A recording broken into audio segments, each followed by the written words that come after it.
नमस्कार, स्वागत है आपका रॉयल बुलेटिन पर। धार्मिक नगरी वाराणसी से एक ऐसा बयान सामने आया है जिसने माहौल को अचानक गर्मा दिया है। शंकराचार्य स्वामी अविमुक्तेश्वरानंद ने साफ शब्दों में कहा है, हम जेल जाने को तैयार हैं, पुलिस आएगी तो सहयोग करेंगे, आज नहीं तो कल सच सामने आ जाएगा। यह बयान अब चर्चा का केंद्र बन गया है और इसे लेकर अलग अलग प्रतिक्रियाएं सामने आ रही हैं। करने की दृष्टि से गिरफ्तारी की कार्यवाही करें तो वो भी, हम तो पुलिस का कोई विरोध नहीं करेंगे, हम उसका सहयोग करेंगे।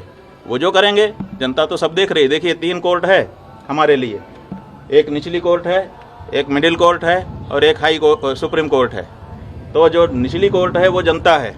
वाराणसी में मीडिया से बातचीत के दौरान शंकराचार्य ने अपने ऊपर लगे आरोपों को चल रही कार्रवाई को लेकर खुलकर प्रतिक्रिया दी। उन्होंने कहा कि उन्हें न्याय व्यवस्था पर भरोसा है और वे किसी भी जांच में पूरा सहयोग करेंगे। उनका स्पष्ट कहना है कि जनता सब देख रही है। उनके पास 3 कोटा का विकल्प है जिसमें निचली कोर्ट उनकी जनता है। तो जो निचली कोर्ट है वो जनता है, जनता सब देख रही है और निर्णय देने वाली है।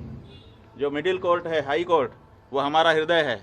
हम जान रहे हैं कि हम गलत हैं कि नहीं हैं।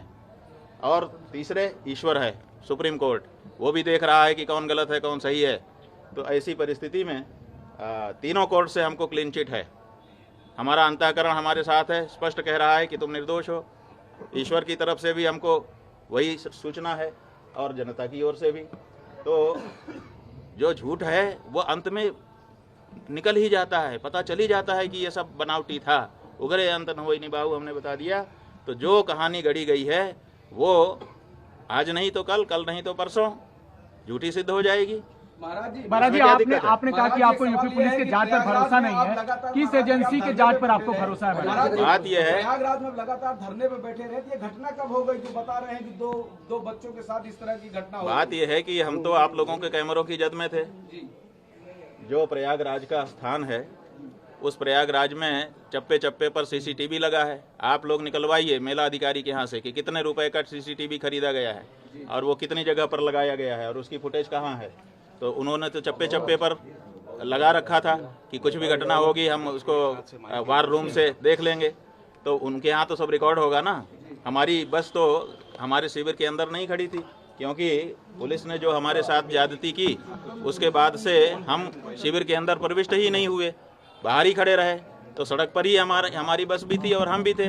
तो ऐसी परिस्थिति में वो सब सीसीटीवी की कैद में है। दूसरे दिन रात आप लोगों का कैमरा हमारे ऊपर लगा हुआ था और उसमें कहना कि हम ये सब कर रहे थे, कितनी नीचता की बात है। और ये भ्रम फैलाया जा रहा है कि गुरुकुल में ये सब हो रहा है। हमारे गुरुकुल में जब वो लड़के कभी प्रविष्ट ही नहीं हुए, पढ़े ही नहीं, उनका हमारा कोई लेना देना ही नहीं है। वो हरदोई के विद्यालय के छात्र हैं, जैसा कि उनकी मार्कशीट जो मुकदमे में लगाई गई है उससे पता चला है।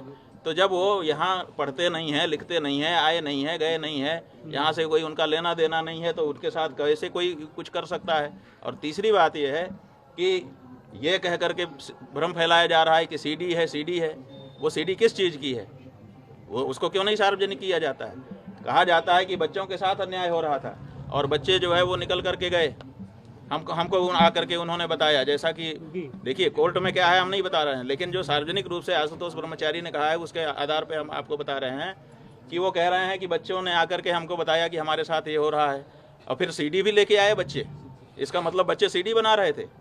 कौन बना रहा था सीडी? बच्चे बना रहे थे या कोई दूसरा ही बना रहा था?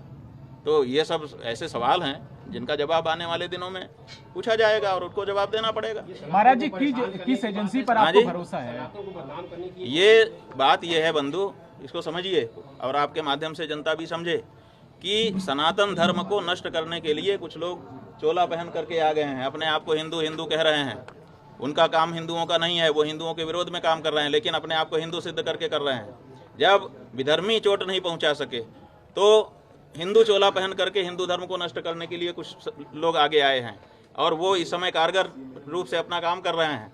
एक शंकराचार्य नाम की संस्था है, 4 शंकराचार्य जो देश में हैं, वही सत्य सनातन धर्म की बात इस समय कह रहे हैं। अब इनके मन में है कि अब हमने सबको अपने वश में कर लिया, अब शंकराचार्यों पर बस में कर लें। अब शंकराचार्य बस में आएंगे नहीं, क्योंकि वो तो सत्य सनातन धर्म की बात करेंगे। तो अब उनके ऊपर प्रहार करो, तरह तरह की बात करो, ताकि उनकी मर्यादा खत्म हो और मर्यादा समाप्त होने के बाद फिर जनता से वो हट जाएं और उसके बाद हम एकाधिकार करके जो हम कहें वही धर्म हो। हम जिसको कह दें कि ये धर्म है वो धर्म हो जाए, और जिसको हम कह दें कि ये अधर्म है वो अधर्म हो जाए।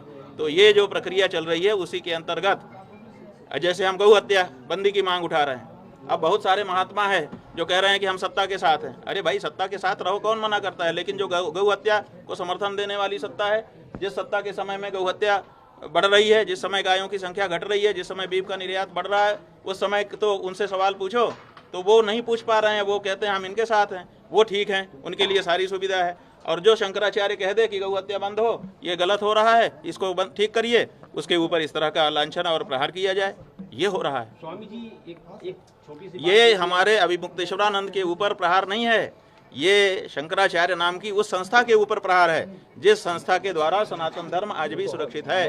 बयान के बाद उनके अनुयायियों और समर्थकों में हलचल देखी जा रही है। कई लोगों ने इसे सत्य की लड़ाई बताया, जबकि कुछ ने पूरे मामले की निष्पक्ष जांच की मांग की। शंकराचार्य का यह बयान आने वाले दिनों में मामले को और गंभीर मोड़ दे सकता है। अब सबकी नजर इस बात पर टिकी है कि जांच और कानून की प्रक्रिया किस दिशा में आगे बढ़ती है, और जिस सच की बात की जा रही है वह कब और कैसे सामने आता है। ऐसी खबरों के लिए रॉयल बुलेटिन को सब्सक्राइब करें, लाइक करें और शेयर भी करें। साथ ही कमेंट में अपनी प्रतिक्रिया भी दें।